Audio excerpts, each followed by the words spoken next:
Bismillah, Assalamualaikum warahmatullahi wabarakatuh. Ya teman-teman, tadi pagi aku bangun sekitar jam setengah tiga ya.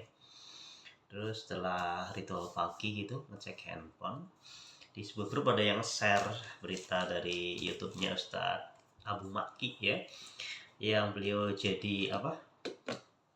Jadi pihak korban ya dari salah seorang oknum syekh artis ya di Indonesia. Beliau sering jadi juri menghafal Quran kalau nggak salah. Dan konon ini ya versi beliau itu Syekh ini oknum ulama ini oknum Ustadz ini beliau seorang predator. Predator itu suka dengan sejenis ya. Ini saya mau yapping aja ya kalau jadi cuma bahas terkait Syekh tadi. Jadi gini teman-teman.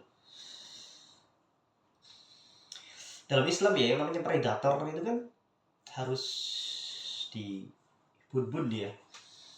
Nabi bersabda, "Idzara'aytum man ya'malu 'amila amala qaumin Lut faqtulu al-fa'il wal maf'ul." Kalau kalian melihat seorang melakukan perbuatan kaum Nabi Lut, maka bunbunlah pelaku dan korbannya. Karena sejarahnya kan yang namanya korban itu jadi predator ya. Ya, teman-teman. Yang bikin saya geram itu adalah saat beliau merayu korbannya dengan iming-iming. Nabi juga dulu melakukannya sama Ali. Naudzubillah ya. Allahul musta'an, kekejian yang sangat laknat sekali. Seandainya Anda berbuat maksiat, ya, penyimpangan seperti itu ya monggo gitu kan. Tapi kalau sampai membawa nama Nabi SAW bahkan menuduh beliau itu mengerikan gitu loh. Ya. Oke, kalau manusia, ulama ya, ustadz, siapapun, dalam masyarakat berbuat dosa, iya saya juga banyak dosanya. Balik berkaitan syahwat, laki-laki kan ketika berkaitan syahwat akalnya hilang, imannya juga hilang, luntur. Oke lah. Lalu udah salah dalam penyimpangan seksual, tapi kalau sampai mengatakan Nabi dan Ali melakukan ini gimana ini bahaya sekali ya. Ini apa ya? Iblis atau setan pun tidak seperti itu ya, sampai mengatakan Nabi dan Ali gitu kok. Ini parah sekali Anda ya. Belum lagi yang katanya Ustaz Abu Maki dikatakan bahwa seandainya Imam Syafi'i hidup di zaman ini juga akan nonton film-film porno gitu kan. Di film porno itu yang normal apa enggak? Ya kayak film porno terlarang, tapi ketika laki dan perempuan ya itu masih dalam fitrahnya ya. Seksual yang terlarang tapi dalam fitrahnya laki dengan perempuan. Tapi kalau laki-laki sama laki-laki gila ya. Anda berbuat maksiat ya, bu, iya pakai otak juga gitu kan. Satu anak santri, para calon menghafal Quran, diembat juga dimakan ya. Yang kedua iming-imingnya Nabi dan Ali ini kan setan ya, dia itu apa? Ya, parah. Saya nggak ngerti. Anda dulu korban atau karena sering nonton film porno ya, jadinya menyimpang. Karena nggak semua loh predator itu berasal dari korban. Cari di YouTube.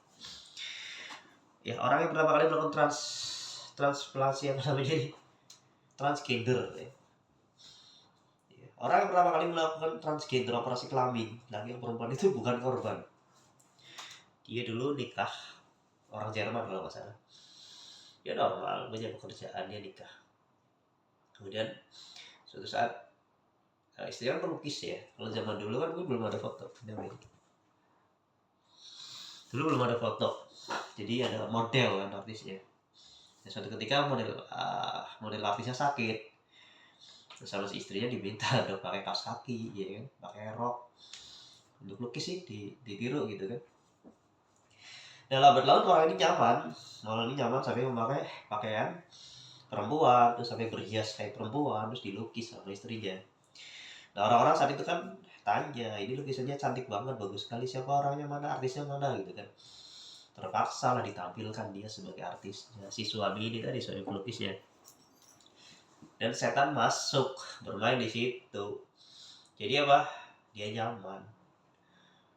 Bahkan dia pacaran dengan laki-laki lain. Dia bilang ke istrinya ingin operasi kelamin.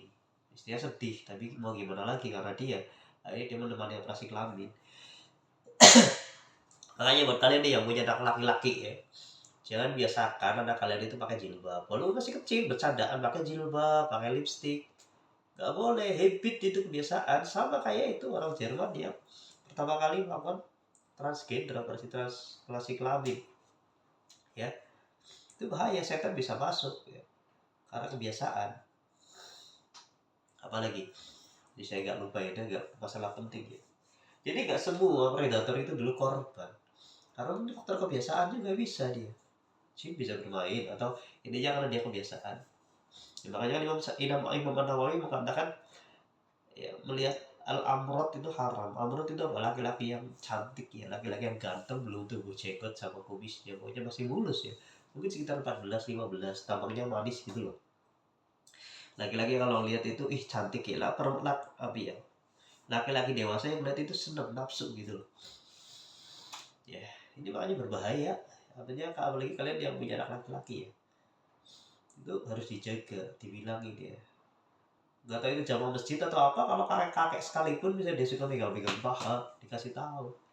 Kalau aku dimarahin, bah aja dicekelin yang punya anaknya aku ya. Kan kadang kadang ada juga di masjid ya, kakek-kakek jamaah masjid ya, ngelus-ngelus anak kecil itu, pahanya dipegang, bahkan selakangannya juga jotos aja itu.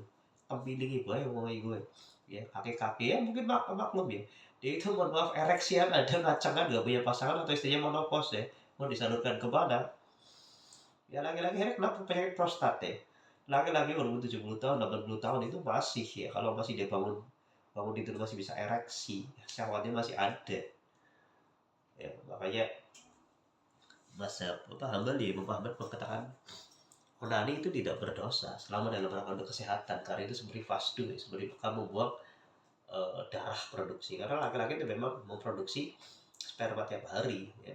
Nah, bahkan dalam penelitian kan normalnya laki-laki ejakulasi ya, mengeluarkan sperma itu 21 sampai 27 kali tiap bulannya. Ya enggak ya, nanti di hari tua itu jadi prostat ya, penyakit. Terlepas dari masalah itu ya. Dan tokoh agama akhirnya ini banyak, sebenarnya dari zaman dulu juga ada kan tokoh-tokoh agama, pondok-pondok yang jadi sarang LGBT, sarang hal kayak gitu. Kenapa? Ya karena anak-anak ya dari kecil, dari SMP, setelah SD ya kan masanya puber, masanya jatuh cinta suka sama lawan jenis, dikurung laki-laki semua. Ya namanya syahwat itu nggak bisa dibunuh, dia tidur ya, kita lapar bisa ditunda, tapi tetap harus makan, kalau nggak mati. Makanya kalau kita makan gak ada yang halal, yang haram. Minum juga termasuk syahwat. Orang-orang yang menyimpang kadang nggak, dia bukan karena predator ya, karena bukan karena korban. Yang kedua bukan karena dia apa, bukan karena dia kebiasaan, tapi karena keadaan. Ya bingung nyalurin kemana, adanya itu. Bahkan ya kata salah seorang sipir saya pernah tanya, apa bener kalau di penjara itu ada sodok menyodok lah ya sesama tahanan, katanya ya itu penyakitnya orang-orang di tahanan itu, karena itu harus dikeluarkan, bukan masalah cinta, bukan karena mereka menyimpang. Ini kan berbahaya sekali. Dan pembahasan saya terkait masalah kalian yang punya anak, tolong dijaga ya, terutama anak laki-laki. Kalau anak perempuan, serusak-rusaknya anak perempuan ya, maksud saya rusaknya itu dalam artian fitrahnya ya, dia suka seks bebas atau pergaulan bebas, selama masih pada fitrahnya dia bisa jadi ibu yang baik buat anaknya ya, dia bisa bertobat, dia bisa menjadi istri yang baik, ibu yang baik buat anaknya. Tapi kalau udah jadi korban atau pergaulan bebas di luar fitrahnya ya, berapa banyak sih orang yang kita lihat punya keluarga, punya anak istri ya, ternyata menyimpang, banyak kan. Bahkan dikatakan salah satu komunitas itu hampir ratusan ya. Bahkan nggak cuma yang lagi viral, tapi juga juga pengelola pondok ya, orang-orang yang dari ya atau Timur Tengah dan lain-lain sampai seperti itu. Itu berbahaya sekali. Oke, video kali ini hanya bahas tentang itu ya, kehati-hati ya, dan saya sangat mengecam sekali ya perbuatan itu, khususnya kedustaan bahwa Nabi melakukannya dengan Ali bin Abi Thalib. Itu saya sangat parah. Kalau nggak ada hukum di negara ya mungkin saya ya berani melakukan tindakan yang diperbolehkan dalam syariat Islam.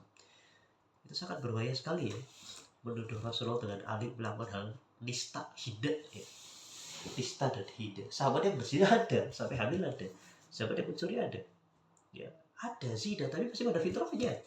Dan kita gak akan celak para sahabat yang berbuat dosa. Kalau sahabat bisa berbuat dosa, paling kita ya kan. Jadi teman-teman, mohon maaf kalau ada salah kata, dan mari kita jaga generasi muda dari penyakit atau dari virus ya, atau dari orang-orang yang seperti ini. Wallahul musta'an. Assalamualaikum warahmatullahi wabarakatuh.